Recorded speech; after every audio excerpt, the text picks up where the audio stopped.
Mr. Chairman, we are live. Okay, thank you, Clarissa.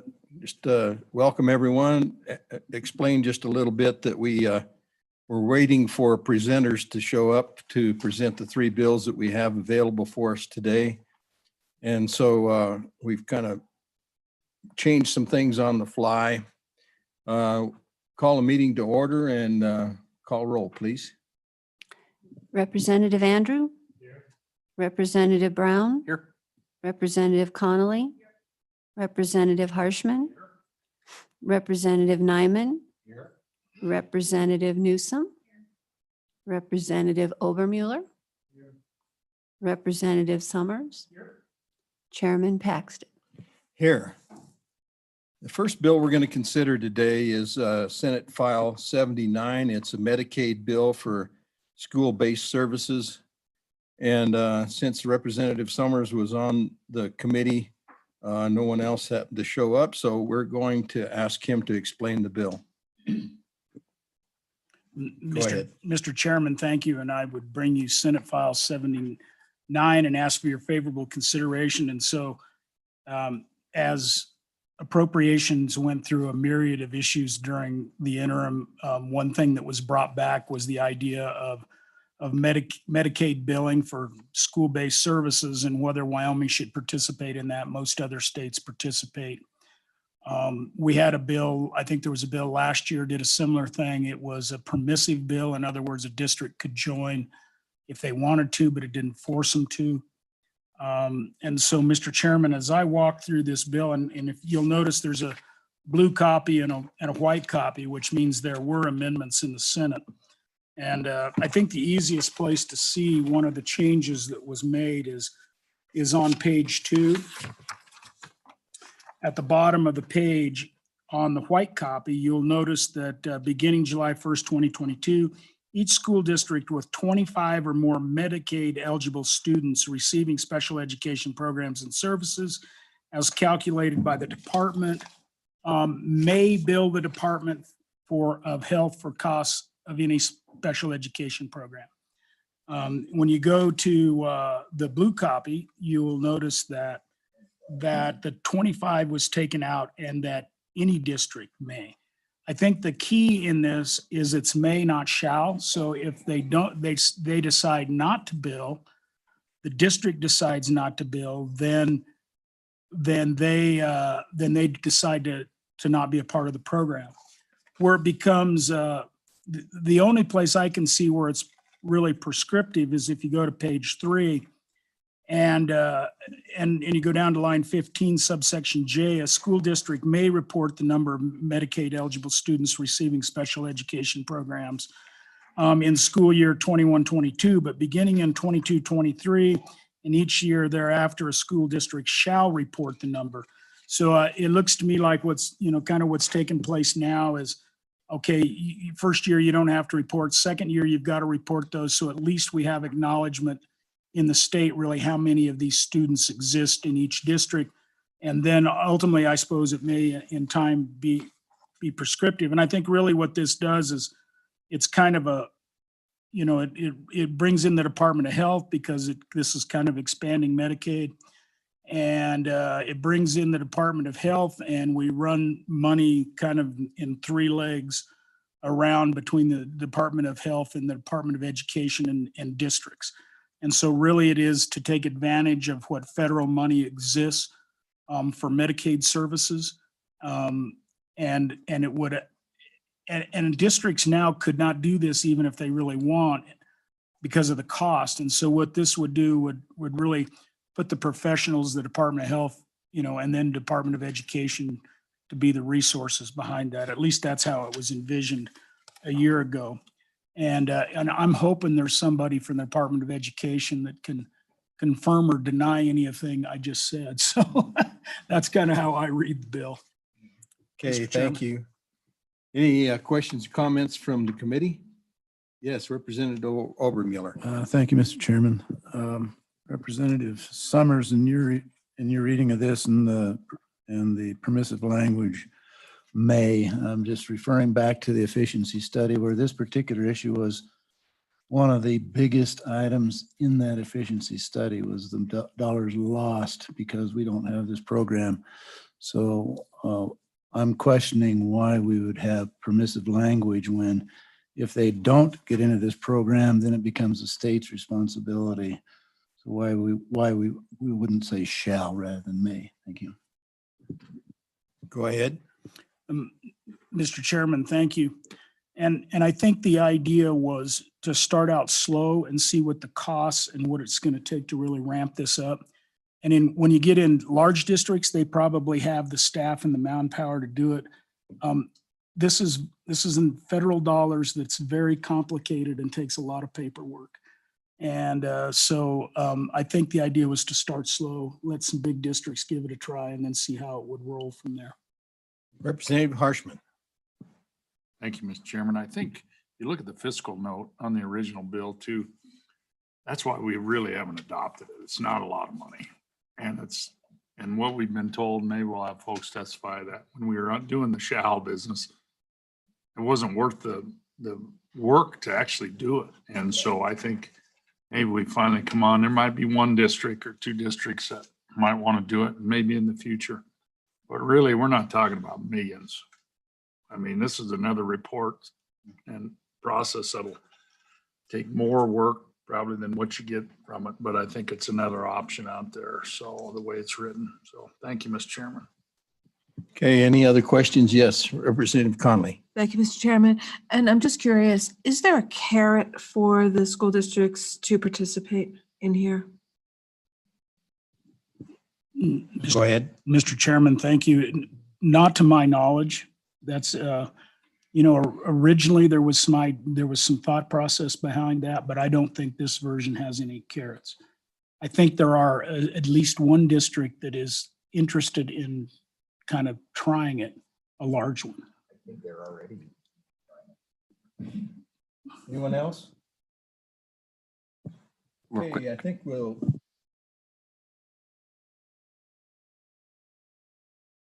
think what we'll do is, Clarissa, is open this up to for public comment. And I'd kind of like to start with, if there's anyone from the Department of Education on board, we'd like to bring them on first, please. Mr. Chairman, it looks like we have Jesse Springer and Trent Carroll from the Department of Education. I'll admit them now. Okay, thank you. And Mr. Chairman, I did get a hold of Senator Cost. He is on his way. Yes. Yes, he's present here.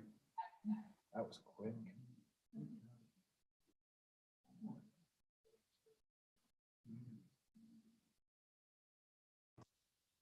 Okay, Mr. Chairman, we have Jesse Springer and Trent Carroll. Okay, who would like to start? From state. Good afternoon, Chairman Paxton, Trent Carroll. I'm the Chief Operations Officer at the Wyoming Department of Education. And I am just here to answer any questions that the committee may have this afternoon. And I will turn it over to Jesse Springer if he has any comments. Okay, questions from the committee. Yes, Representative Conley. Thank you, Mr. Chairman. Trent, I'd like this to get passed and I'd like to see how it works. But I am wondering if there's the possibility of a carrot to get school districts to opt in for a year or two so we can see how it works. Other than that, it is just extra work for them. And that concerns me. Why would anyone opt in when there's no carrot? So is there any possibility of an amendment for a carrot? Go ahead. Mr. Chairman and Representative Connolly, that's a great question. And I don't really have any suggestions today along those lines. I feel like that's probably more of a policy decision for this committee. But I will certainly keep that in mind and share anything that if we have any conversations about that, I'll make sure to reach out to you. Okay, Representative Summers.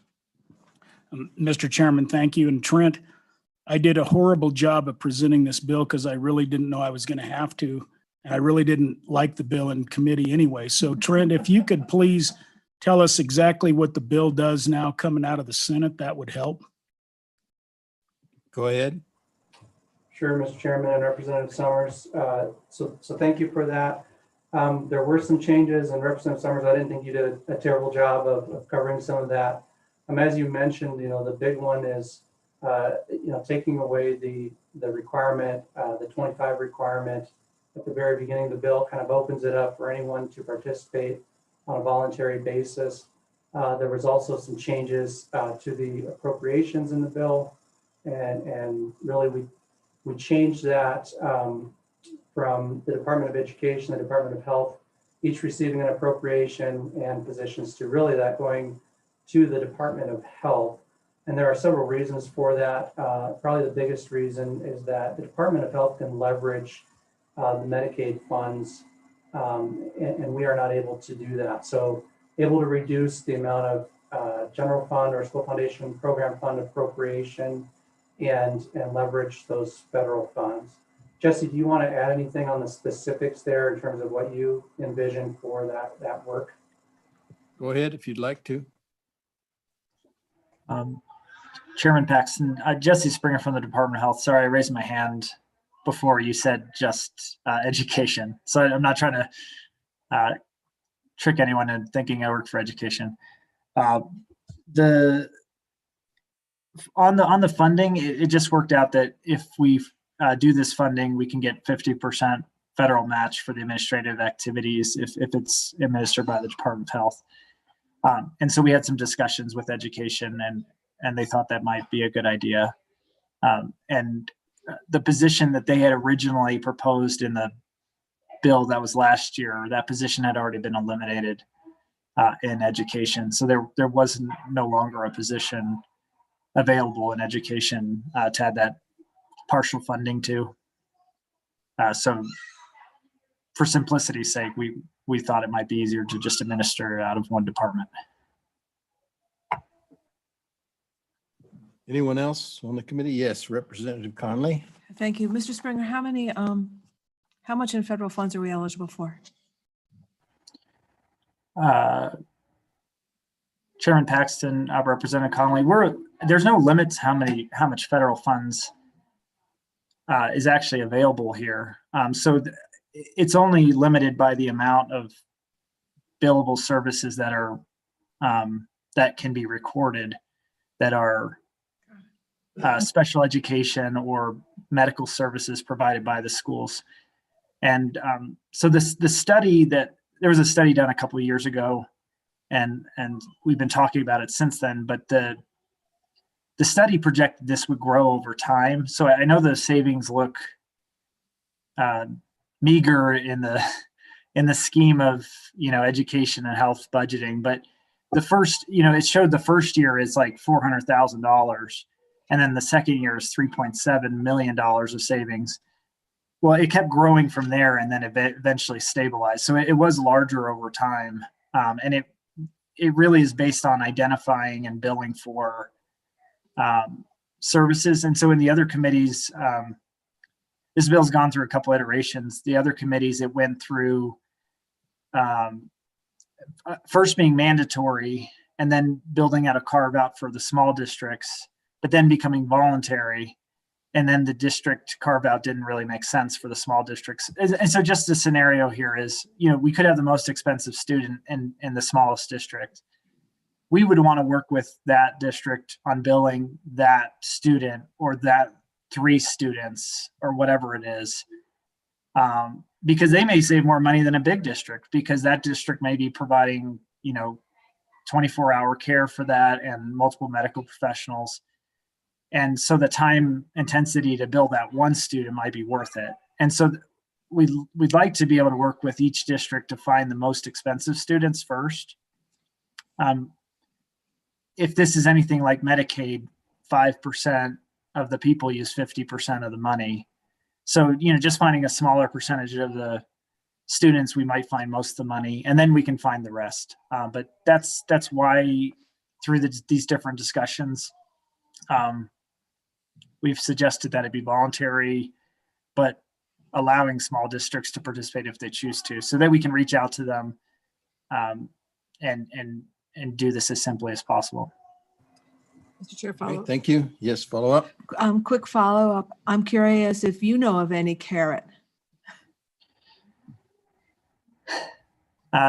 Chairman Paxton, Representative Connolly, there's currently no carrot in the bill, just to be clear, and there would be no legal authority for health or education to offer a carrot. So I think if you desire a carrot, you would want to put some sort of incentive, like a percentage withhold or something that the districts could keep the money. I think the original discussion out of appropriations was the carrot was keeping 100% cost coverage for special education, which is currently a very generous policy that Wyoming's been able to maintain. And this was basically saying, hey, districts be part of the solution for this, but there's no carrot per se in the bill. And I don't think health or education would have any ability to create a carrot. So I think if you like a carrot, you should,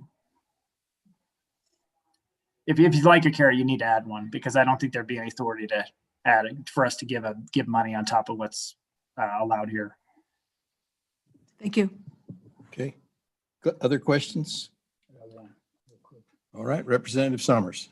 Mr. Chairman, thank you. So how long does it take to write the waiver? Because it seemed like at one point that was kind of a struggle, but is it you kind of have it written already and you just have to do it, or? Chairman Paxton, Representative Summers, we do not currently have the state plan amendment written for this because, you know, it's been through so many iterations. We'll write the state plan amendment off the statute. So depending how, you know, there's actually been multiple flavors of the bill, but that and the system changes is what we would do between now and also training and outreach to find districts is what we would do between July 1st, 2021 and June 30th, 2022. So the districts can't build until July 1st, 2022. We think that the administrative activities would take 3 months. Usually a state plan amendment takes 6 to 9 months to get approved by the federal government. And so that's where that would leave us well within time to get this implemented by the July 1st, 2022. There's some small technology changes we would need to make. And they're supported by our new technology system. So we don't think that that'll be a major expense. And then there's possibly some expenses that the districts may take, which are allowed for by the bill that we've had some conversations actually with multiple different companies that would want to bill for the districts. So there's the BOCES have said they may want to explore billing, and then the special education software used by the districts could possibly bill for this. The districts are already tracking everything they need to track. It just needs to be mapped to an allowable medical service. So, you know, we think that a lot of the work's already being done. It just needs to kind of be mapped and automated. Okay, thank you. Other questions from the committee? Mr. Chairman, can I add one thing really quick? Yes, go ahead.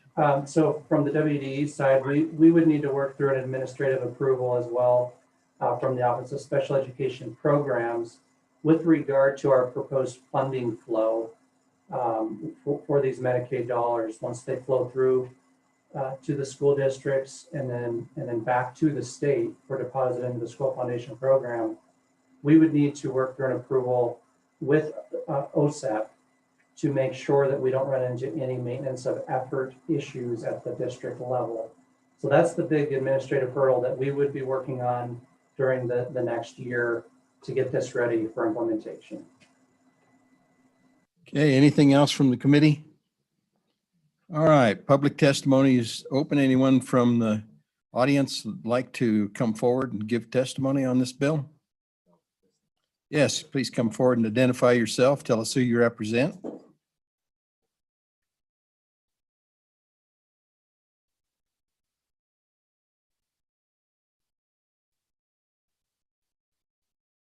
Welcome. Good morning, Chairman, members of the committee. My name is Gail Simmons. I am a resident of Sheridan County. I also run a Civics 307 blog, and I also was on the Efficiency Commission that looked at this possibility. So the first thing that I wanted to point out is every single dollar that we change over to the federal is $1 less that the state is paying. So I believe I just saw on the fiscal note where the only part of the fiscal note talks about expenses in order to do this. And it specifically stated, if I read it correctly, is that they could not estimate what the savings would be. So let me tell you what the Efficiency Commission came up with is on a biennial savings. And again, as was pointed out, it depends on, it's limited only to the billing. It is between 15.4 million and 18.8 million. These are savings that come out of the 100% reimbursement currently that would then be the federal portion that's shared. So I'm a little lost at the reluctance I hear to do this. We are, again, the only state out of 50 that get no Medicaid billing for school services.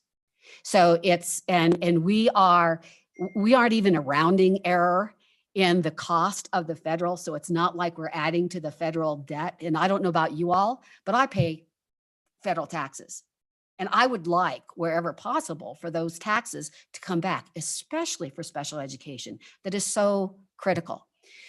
As to the administration, what was currently said was that, in fact, the documentation that is required by the school districts in order to get the 100% reimbursement they currently have does in fact provide the documentation that would be needed for the federal. There may be some more, but it's not like it's going from 0 to 100. It might be a change in the format. So the way in which this starts as permissive and then moves into mandatory, and in particular, the idea that was just brought up about the 3 to 5% that drive the majority, just having that alone can be a tremendous savings.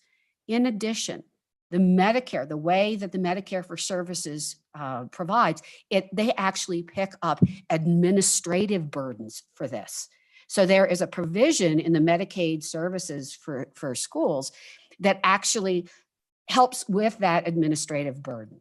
So I urge you to move this forward with the language that you have right now where it's permissive, particularly when you're talking about the reports so that you can get a more specific dollar amount of what those savings are without, basically telling the schools they have to do it.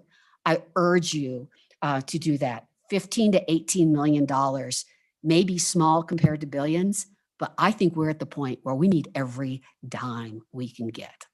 And I stand for questions. Okay, thank you for your testimony. Questions from the committee? Just a quick one. Yes, go ahead. Thank you, Mr. Chairman. And Ms. Simmons, is that 15 to 18 million per year or per biennium? Biennium. Thank you. Great. Okay, other questions from the committee yes, Representative Overmuller.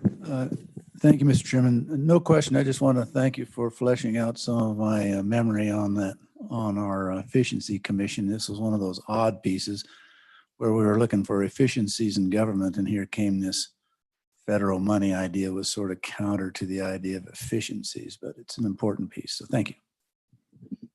Thank you. Okay, anyone else? Okay, thank you for your testimony. Anyone else? President, yes, come forward, please. State your name, who you represent. Welcome. Thank you, Mr. Chairman, members of the committee. My name is Cindy Delancey, and I represent the Wyoming Business Alliance. I too am here to speak in support of this Senate file. And I also had the privilege and honor of serving with Representative Obermuller and Representative Newsom as a member of the Efficiency Commission appointed by the legislative branch.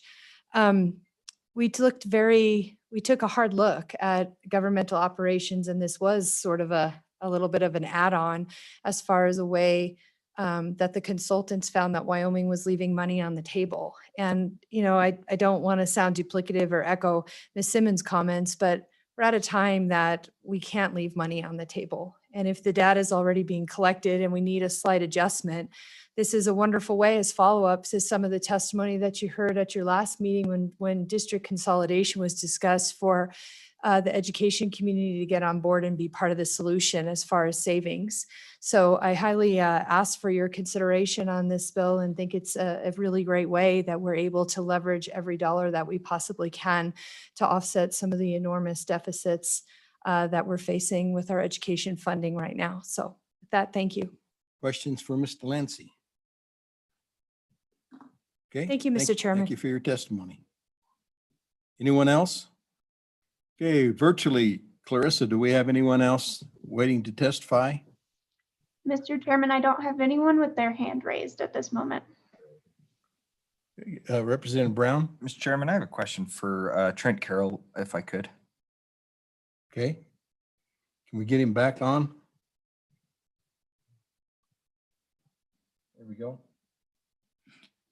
Trent, I have a quick question for you, and I'm just trying to make sure I understand the way the bill is written here. If you go to page 2, it starts with beginning July 1, 2022. Each school district can go ahead and start the process of billing the Department of Health. But then down in subsection J, it says the school district may report the number of eligible students starting in school year 2021, 2022. So is that saying that they can do a look back? Is that what this is implying, that they can do a look back at this?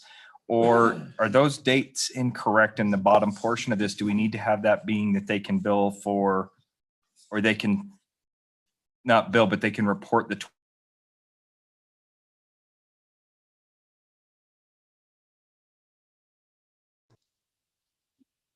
Mr. Carroll, I think the room may have froze up, so I'm going to go ahead and call our IT and it'll just be a couple minutes. I apologize. Okay, thank you. Yeah, I lost audio.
Clarissa, can you hear us now? Guys, hit your mics.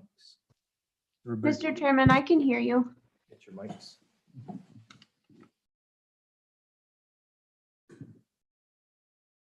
Okay, I think we're back live again. Mr. Carroll, I believe Representative Brown had a question for you. Do you want to go ahead with that question? Mr. Chairman, just to make sure that I'm understanding it correctly, and I think I've got it here, but Trent, it looks to me like the dates on here, I was a little concerned about them, but it looks to me like the information provided on page 2 and page 3 for when the schools can participate and when they shall versus when you guys will have services, any of the information as far as calculations go, they weren't quite in flux. So it seems to me like there may be the capability of having some reporting to you guys before you guys actually have any of the information ready to go. Is that right?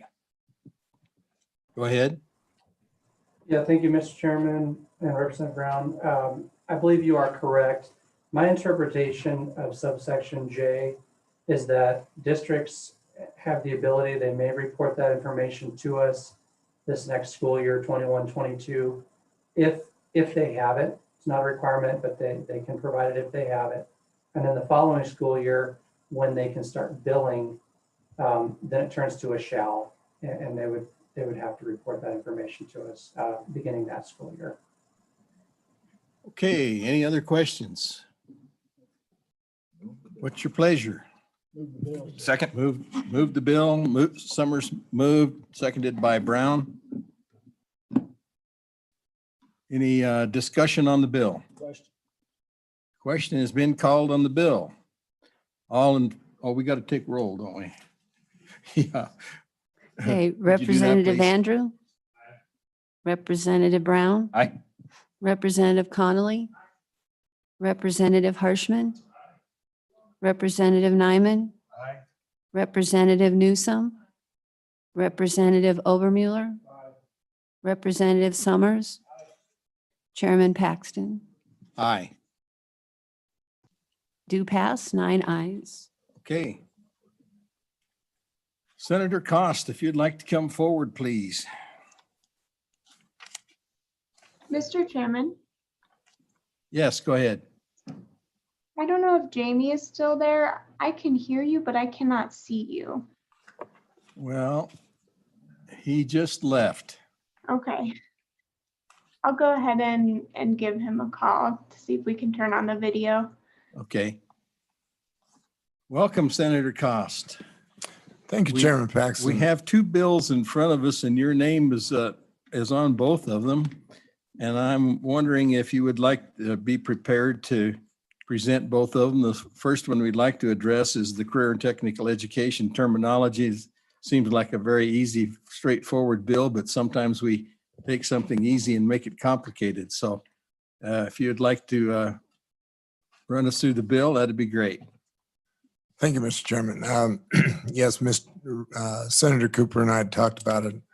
I asked him to run the bill anyway, so I feel comfortable talking about it. So I'm going to say this and it will be the stake in the heart, but this should be a real quick and easy bill. So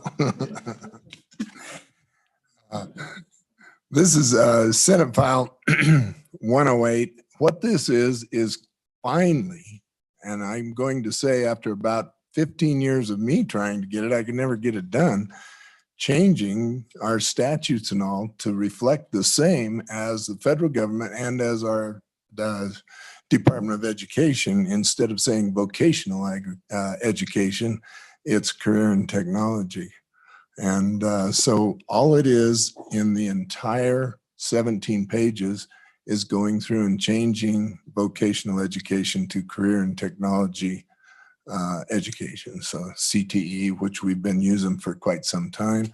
I think it's about time we got caught up with that. So with that, I would answer any questions on Senate File 108. Okay. Questions from the committee? All right. Testimony from, yes, come forward, Lisa. Identify yourself. Tell us who you represent. Good afternoon. I'm sure you're not going to be in favor of this, right? Mr. Chairman, members of the committee, I'm Lisa Johnson speaking in favor of the bill on behalf of the Wyoming Association for Career and Technical Education. And I just wanted to share a few points that career and technical education is rigorous, relevant, and cutting edge. And so this bill brings Wyoming current with the federal technology or federal technology terminology. Anyway, so there's some key differences in CTE that separate it from vocational education. Broader course offering, including courses in business, computer science, STEM, and emerging technology like drones. Higher expectations with dual credit offerings, industry recognized credentials, partnerships with business and industry, and integration of core content. And finally, alignment to high skill, high demand, high wage local careers. And so for those reasons, we support this bill. Okay, questions for Ms. Johnson? You must have done a really good job. Thank you. Thank you. Anyone else in the audience like to testify? Clarissa, do we have anyone online that would like to testify? Mr. Chairman, I do not see anyone with their hand raised right now. Well, that makes it easy. Move the bill.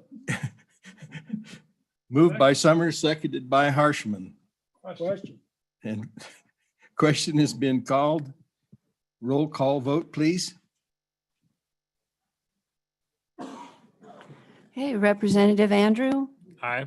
Representative Brown, Representative Connolly, Representative Harshman, Representative Nyman, Representative Newsom, Representative Obermueller, Representative Summers, Chairman Paxton. Aye. 9 I believe ayes. we may have set a record there. Go ahead, Diane. Sorry to interrupt you there. No, I just said 9 ayes. All right. The bill passes and we'll move on to our next bill. I see your name on that one also. So if you'd like to present that bill this time, would be Senate File 115. Thank you, Mr. Chairman, and I will properly identify the rest of the committee as well. I'm sorry I didn't do that on the last bill. Thank all of you for hearing the bill. This is Senate File 115. This is a really good bill, and the reason it's a really good bill is because currently in our educational structure with the outlining of our courses and the time between teacher and pupil, it's in the brick and mortar school or it's in virtual school. And there's no mix available, plus other alternatives. In this day and age, we really need to be able to look at flexible scheduling, not talking about shorter time, not talking about shorter number of days or anything. I'm talking about the ability to have some courses mixed in with other courses so that it best meets the needs of the kids.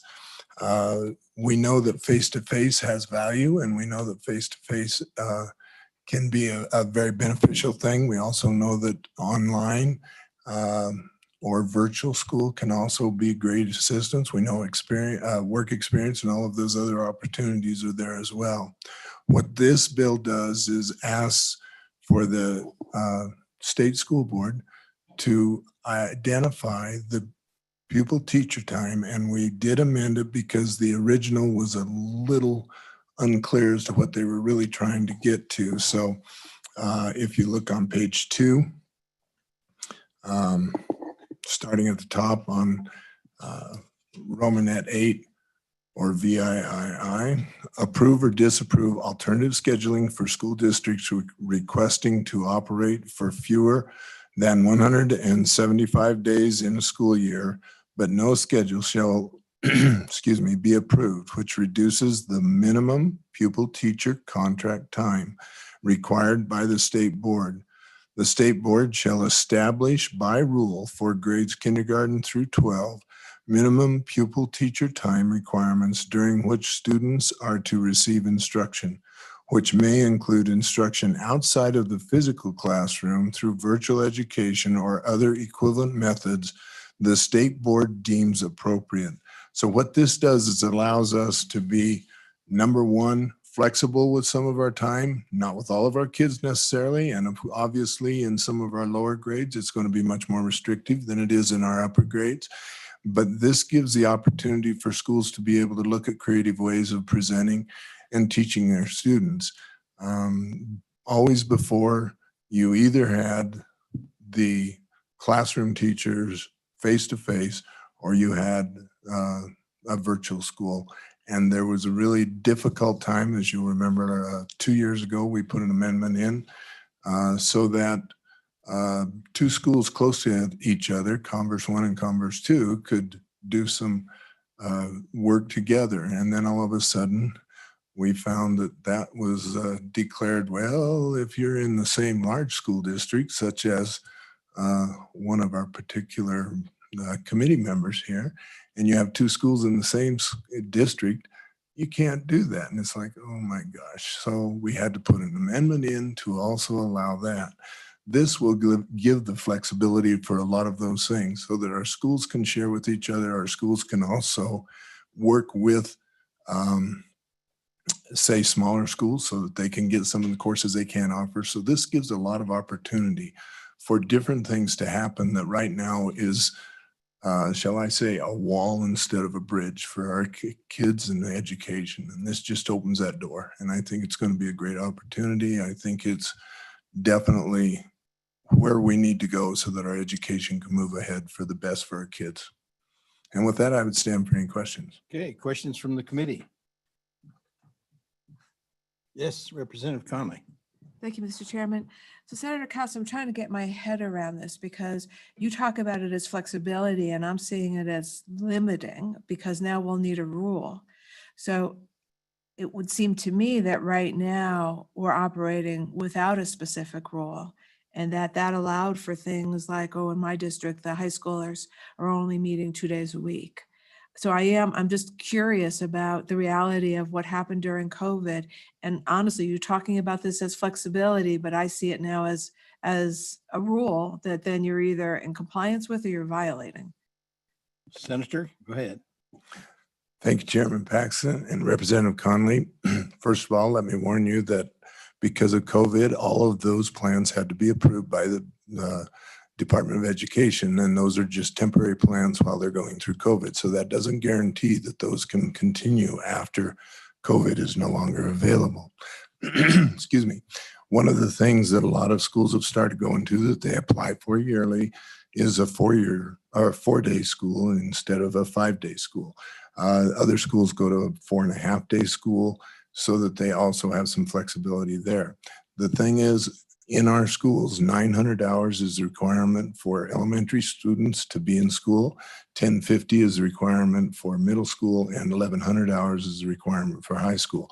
That can't change. So the only way you could go to a 4-day weekend, I'm sorry, let's try that again, 4-day school or a 4.5-day school was as long as you still met the number of hours. You didn't have to meet the number of days if you met the number of hours, but the number of hours had to be held. And that was seat time. It was really where it's been defined more than anywhere else. Now with them and this, when districts turn in their schedule for the year, they can alternate that and put some different flexibility into that they were not able to do before. I hope that answers your question. If it doesn't, feel free to ask another one. Okay, did that follow up or are you okay? All right, Representative Brown. Thank you, Mr. Chairman. Senator Costa, you sent this to me for a co-sponsor request, and I declined at the time, and my declining side of this was still the same way it is right now. The language is a little bit better in this one, but I'm leery of giving more authority to the state board. Why don't we just dictate this in statute as opposed to delegating our authority to the state board, which we've had issues with in the past, in the very recent past, with getting some standards and things like that, where there's been this conflict between the legislative body and the executive branch. Why don't we just dictate this in statute and call it good? Senator? I'll give you my honest answer, because we shouldn't be in the weeds. Our duty is to overlook the entire thing, not to try to run the schools. And the importance of our schools is to have local control and be able to make those decisions. And then the state school board use that in their decision to try to approve. It's very rare that if your decision as a district is well written and thought up for the state school board to turn it down. Currently, because I'm on the profile of a graduate and have been working with the state board on that, they see the value in this. They know where this is going, and they're very excited about it because it does open the doors for our schools to have a lot of opportunities. So I think you're going to find that our districts are the ones that will be able to make the changes. And I don't feel comfortable of us in the legislature trying to tell all the districts, you need to do it this way. Okay, follow up. So I'll follow that up with the intertwining of the state school board doing this, but I guess I have a question as to why delegate it there as opposed to not the Department of Ed and have them develop this by state or by rule? Why are we going to the department? I'm just really leery of going to the state board. So Go ahead, Senator. Thank you, Chairman Paxton and Representative Brown. When they put this before the Attorney General, just one of the suggestions was currently it's the state board that deals with it. So they were suggesting it. It could be the Department of Education. But again, what's the value of our state board if we don't allow them that latitude to do some of that? And I think with some of the changes that have been made in the board and all, I think we need to give them a chance to see what they can do. That would be my honest opinion. Representative Summers. Mr. Chairman, thank you. My only question is you don't have any notes, and I'm the lone representative on this. And my question to you is, I'm hoping you have notes. Is that correct? I have notes, but I determined that you being the person you are will be able to handle it with ease. But I do have notes, yes. Capable of floor managing this if it should pass. Mr. Chairman? Yes, go ahead. And I'm not going to phrase this so that it helps the good majority floor leader, but I'm sorry for being dense here, but I still don't understand how this additional language increases flexibility as opposed to constrains it, honestly. Do we really need it? Is there a problem that this is solving? Go ahead, Senator. Thank you, Chairman Paxton and Representative Conley. You know, you can put all different kinds of sideboards on it. You can do different things, but in the end, this is really going to come down to our districts being able to show the flexibility that they need to be successful with their kids. Some of the examples that we have are, can a student go with their parents because of a medical need in Denver or somewhere and be able to virtually meet their classes and all? Can some of those things be now allowed that couldn't be allowed before?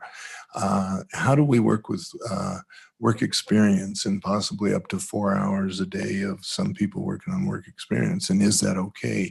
How do we look at concurrent and dual enrollment? And can we look at other opportunities to provide our students alleys that we currently look at as the way it was 50 years ago? It's just trying to open it up.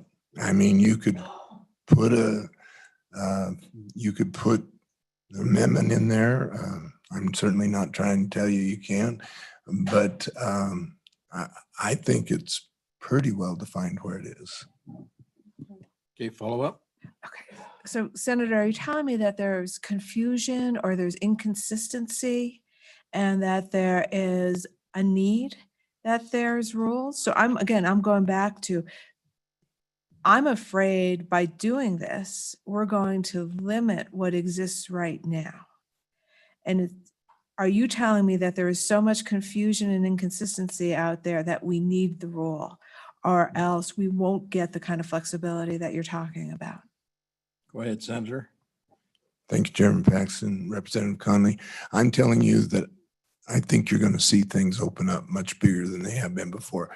The rules are going to be generated towards what they see as the profile of a graduate and the different needs that are in there rather than what we've visioned in the past.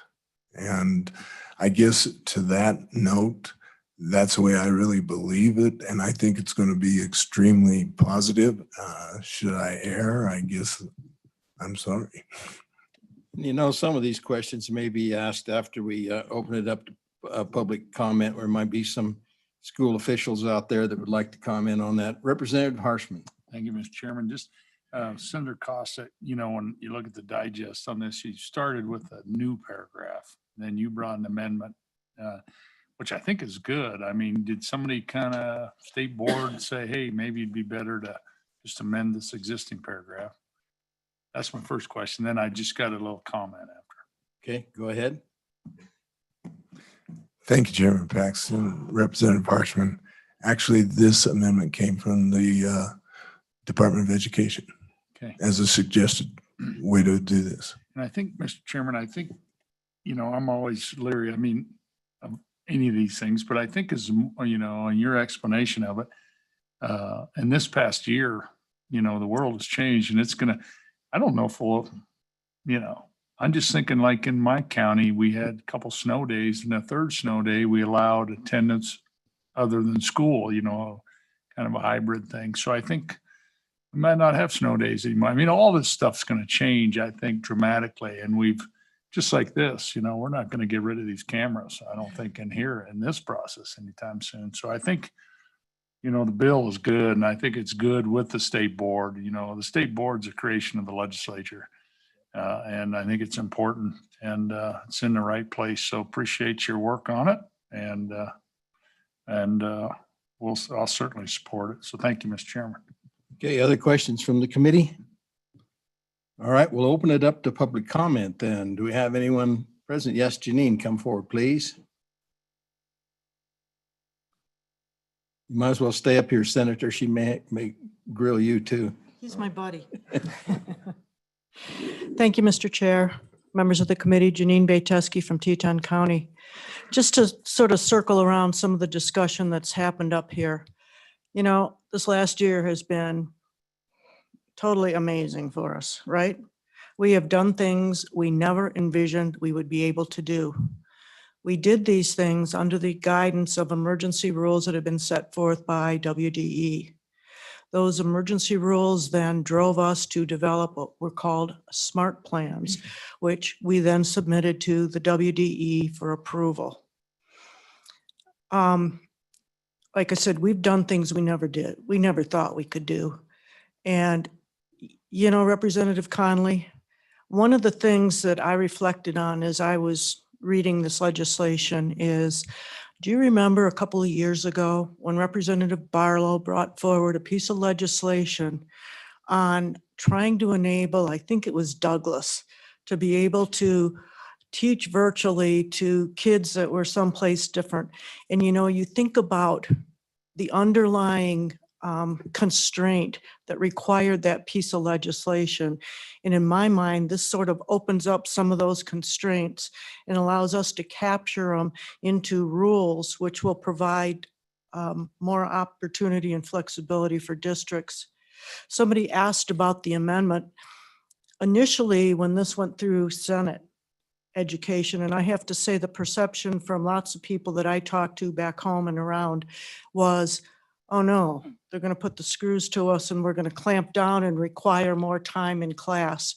So I think the attempt was to put language in there that would open up so people understood that this was really providing flexibility, not trying to put constraints upon what was being done. So, I mean, to me, this is a good thing. I kind of see like the next step after this, though, is, you know, you all approved the reviser's bill this morning. I can see something having to happen to go through a lot of other pieces of legislation that are out there to clean this up, to allow this to work. Okay, thank you. Other questions? Anyone else like to testify? Yes, come forward, please. Identify yourself. Tell us who you represent. Mr. Farmer.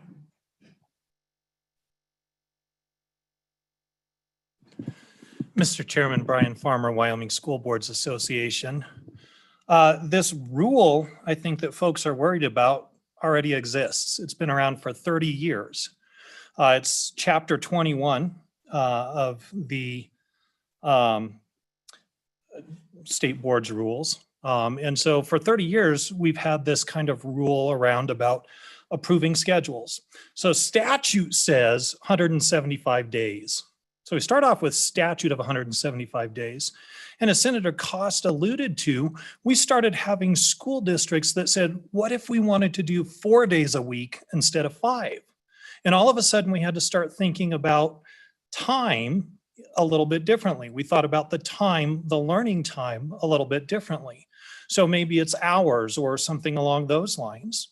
And so as we were going through these alternative schedules and the emergency rules for Chapter 21, it was the attorney for the Attorney General's office that said, you know what, there's not great backing in statute around this. It would be good if we get this additional backing in statute that just allows for the state board to provide for these alternative schedules that go beyond 175 days. We start thinking about time differently.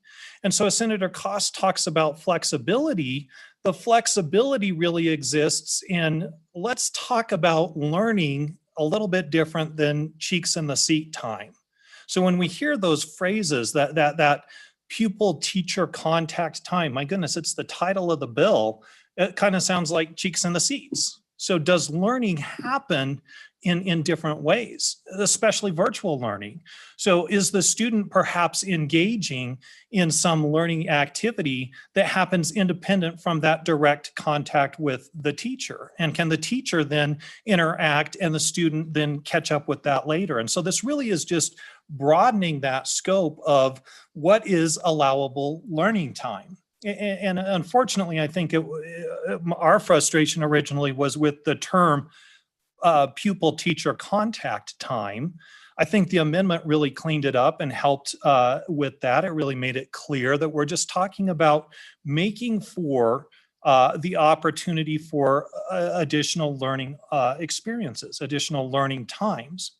Now, I would submit that it's possible you could go to the bill, page 2, line 5, and just within the existing language, strike contact on that line so that you have pupil-teacher time consistent with the amendment itself.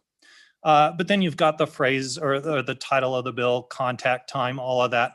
I don't know that that really matters. It is in the amended language that really gives you the idea that the state board does have the authority when considering alternative schedules. So when they go beyond their emergency rules for Chapter 21, they really can think broadly. And as they think about the profile of the graduate and they think about what do learning experiences look like in the future, it's not just cheeks in the seat time, it's other ways of student learning experiences. So with that, I would certainly encourage your support of this engrossed version of the bill and would be happy to answer any questions. Questions from the committee? Okay, I don't see any questions. Clarissa, do we have anybody virtually who would like to testify? Mr. Chairman, we have Miss Akins from the Department of Education. Okay, bring her on board, please. Thank you. Go ahead. Thank you, Mr. Chairman, members of the committee. I'm Kari Akins, Chief Policy Officer at the Wyoming Department of Education. I would like to start off by voicing Superintendent Jillian Balo's support for this bill. She is ready to collaborate with the state board on this and make sure that this work can be aligned with the profile of the graduate work that the state board is doing. And we look forward to that work in order to make sure that our education is still fit for purpose during these modern times, and especially after a year in which a lot of change has occurred in the way that school districts are able to deliver instruction to their students. Going back to putting on now my Chief Policy Officer hat and just looking at this from the department's point of view, a couple of things that I can explain a little bit further, starting with some of Representative Connolly's questions. Her school district Albany County School District number 1 has been operating largely this school year under a hybrid schedule in which students are in the school buildings 2 days a week and participate virtually 2 days a week. That was made possible through an emergency rule provision in Chapter 41, virtual education.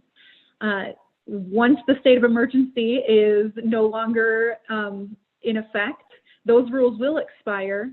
And as we looked to incorporating that provision of classroom-based virtual education into a permanent status, that was when the good attorneys that work at the Attorney General's office advised us that the statutory foundation for that to be put into a permanent status really was not there, which is why this bill started in kind of really vague language. The purpose of this was, obviously, the executive branch only has as much authority as the legislative branch gives it or that already exists within our state constitution. And so we looked at the different provisions and ways that this could be implemented and realized that pupil-teacher contact time was probably an area where instead of adding kind of an extra provision, we felt like our extra provisions were adding up and getting difficult and confusing to understand because we currently have, our traditional brick and mortar schooling that happens. We have our full-time virtual education. We have remote education. We also have homebound instruction. And we didn't want to just add another provision that people would have to be keeping track of all of these things. We wanted it to be much more just aligning the practice of schools with what they're doing, not, they're obviously just serving their students first. And I'll tell you right now, my least favorite conversation I've had to have with districts this school year is telling them whether they are doing virtual education, classroom-based virtual education, remote education, homebound instruction, or if it's just regular attendance. It's a bit convoluted right now. And so by giving this kind of broader authority to the state board, who already has some authority over pupil-teacher contact time, then through that rule process, we'll be able to make sure that those schools have that ability to just simply serve their students in the best way they can and utilizing some of the innovations that they and capabilities that they have developed during this COVID year to deliver instruction more than just inside the physical classroom. The issue is really that our statutes were written at a time when a lot of these things weren't even possible, and so they weren't even contemplated. And so this, for the first time in statute, acknowledges that quality instruction can occur outside of just when a student is physically sitting in the classroom and in situations that are not also all the way to the other extreme of when they are fully digital from the beginning to the end of the school year. And so it also would be able to utilize a chapter of rules that the state board already has authority over that was mentioned by Mr. Farmer. So we would not have to add an additional chapter of rules by adding this to the state board. It would be amending a current set of rules. And it really would be a nod to the fact that this is not just something for virtual students. This is not just something for a special subset of students, that it is an option for any student in a traditional classroom, perhaps to have some other means of participation than just physically sitting inside that classroom day in, day out, and allow more options for districts to serve students the best that they can. Mr. Chairman, with that, I'm happy to answer any further questions that the committee may have. Okay, questions from the committee for Kari? Doesn't look like it, Kari, so thank you for your testimony. Clarissa? Thank you, Mr. Chairman. Anyone else waiting in the waiting room? Mr. Chairman, I do not see anyone else. Okay, anyone else in the audience like to testify? We got a guy coming forward here. Just a minute. Go ahead, Bill. Introduce yourself. Tell us who you represent. Mr. Chairman, Bill Winnie, Sublette County. I'd like to offer a couple thoughts as you're wrestling with things here. You're kind of talking about a theoretical way of how do you get students and teachers together. And there's a practical side to that I think the committee needs to tip its hat to. There were two things that I would offer you. One is when I was teaching out at INEL out here, getting watch officer students ready for a final qualification board in the Navy nuclear program, the one thing that we had to do was sit down with those guys with what we called run time. You put them at a chalkboard and you sit back in the room and you start tossing questions at them. And that's what you're talking about here. And I would offer you, it doesn't make any difference whether it's face-to-face or over internet circuit or something like that. It's the runtime, if you will, where you're throwing questions at a student or whatever's appropriate for the class you're talking about. The other thing is there's a practical side to this. I've seen the ebb and flow over the years of classroom size discussions. They go up, they go down, 18, 19, things like that. Where the rubber really meets the road is when that school board decides how they're going to spend their money with regard to how many students do they really give a teacher. Is it 18 or 19, or do they bump it up a little bit, or to 20 or 22 or whatever? You know, I can't tell you what choices they make. I would just say that's where the real issue that you're kind of struggling with comes from. Subject to your questions. Thank you. Questions for Mr. Winnie? All right, thank you, Bill. What's your pleasure, committee? Moved by Harshman, seconded by Summers. I guess you seconded, didn't you? All right. Diana, would you call a roll, please? Representative Andrew, Aye. Representative Brown, Representative Connolly, Representative Harshman, Representative Nyman, Representative Newsom, Representative Obermueller, Representative Summers, Chairman Paxton. Aye. Senator, if you continue, the Senate consistent in sending us good bills like that go by quickly, that'd be great. All right, I think we're gonna, to floor manage that. I believe Representative Summers' name on that, so we'll do that. Is there anyone who wants to volunteer to do the other 108, floor manage it? It's real easy if some of the new guys want to try it. If not, yeah, go ahead. You want, would you do it, Chip? Okay. Okay, well, then floor managed by Representative Nyman. Any other business to come before the committee?